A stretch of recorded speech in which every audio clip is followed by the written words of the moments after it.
নমস্কার বন্ধুরা, আজকের এই ইলিশ মাছ দেখতে পাচ্ছেন। এই জ্যান্ত ইলিশটা আমি আলু দিয়ে জিরে বাটা দিয়ে পাতলা ঝোল করব। বন্ধুরা, মাছটা ধোয়া হয়ে গেছে। এবারে আমি পরিমাণ মতো নুন হলুদ মাখাবো আর এই সর্ষের তেল মাখবো। ইলিশ মাছে একটু কাঁচা সর্ষের তেল দিলে ভালো হয় মাখাবার সময়।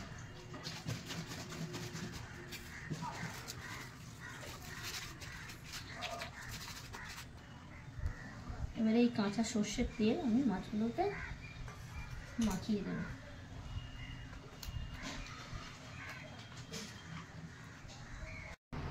এই মাছগুলো আমার নুন হলুদ 10 মিনিট মাখানো হয়ে গেছে। এবারে তেলও গরম হয়ে গেছে আর মাছগুলো ভাজবো।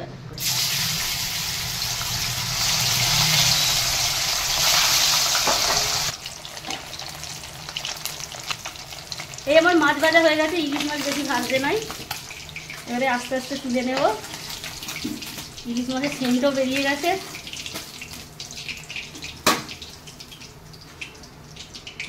এই ইলিশ মাছের বড় ডিম হয়েছে বন্ধুরা। এই ডিমটা ভাজবে, পুরো লাভ আকার হয়ে গেছে।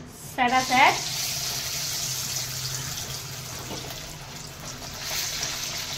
যা লাগবে না ইলিশ মাছের ডিম জমে যাবে।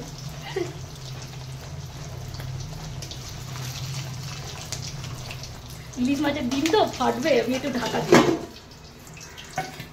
এবার ঢাকনা খুলবো।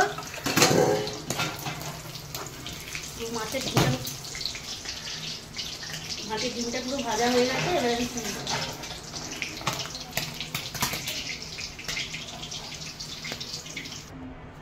বন্ধুরা, আমরা ঝোলের পর্বে যাচ্ছি। আমি ইলিশ মাছের ঝোল বানাবো। পেঁয়াজ লাগবে, একটু রসুন লাগবে, একটু আদা লাগবে, একটু গোলমরিচ পেশা, জিরে মরিচ আর একটুখানি কাঁচা লঙ্কা পিসেছি, আর এটা গোটা জিরে মরিচ, আর আলু আর টমেটো এইগুলো লাগবে। গরমকাল আমি পুরো বাটা মশলা দিয়ে সিম্পল ঝোল করব। আর এই মাছ দেখতে পাচ্ছেন। এবার আমি ফোড়ন চলে যাচ্ছি। জিরেটা প্রথমে দিয়ে দেব।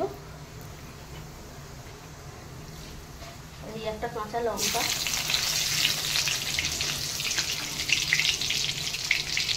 আর জিরেটা ভাজা হয়ে গেছে, তেল বেরিয়ে গেছে। এবার রসুনটা দেবো।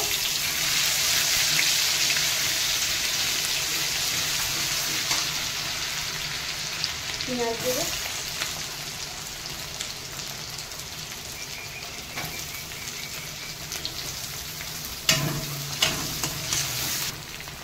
এবার আমি পরিমাণ মতো নুন দেবো।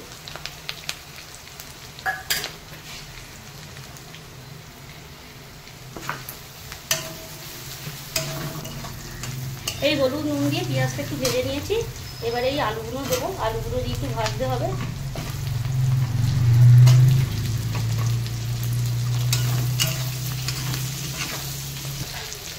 এবার আমি মশলা দেবো।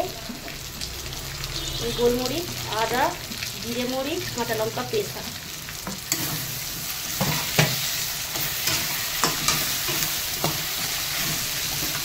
মশলা মানে আলুটার মশলা কষানো হয়ে গেছে।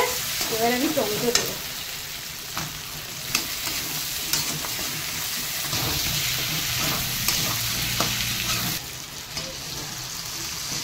মশলাটা মানে অর্ধেক কষানো হয়ে গেছে। এবারে মশলাটা তেতো হয়ে যাবে, একটুখানি জল দিতে হবে। জল দিয়ে নেড়ে ফেলে দেবো।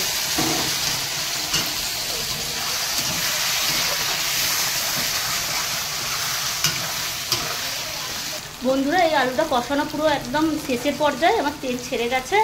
এবারে এই গ্যাসের একদিকে মশলা দেওয়ার জলটা আমি গরম বসিয়েছি, ফুটে গেছে। এটা অফ করে দেবো। এই জলটা আমি এর মধ্যে ঢেলে দেবো।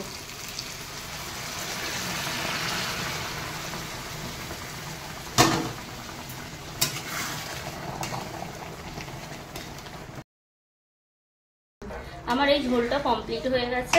আজকে কাঁচা লঙ্কার ঝোল। এই মাছগুলো এবার দিয়ে দেবো। এই মাছের ডিমটা দিয়ে দিলাম। তারপর ইলিশ মাছগুলো এক এক করে দিয়ে দেবো।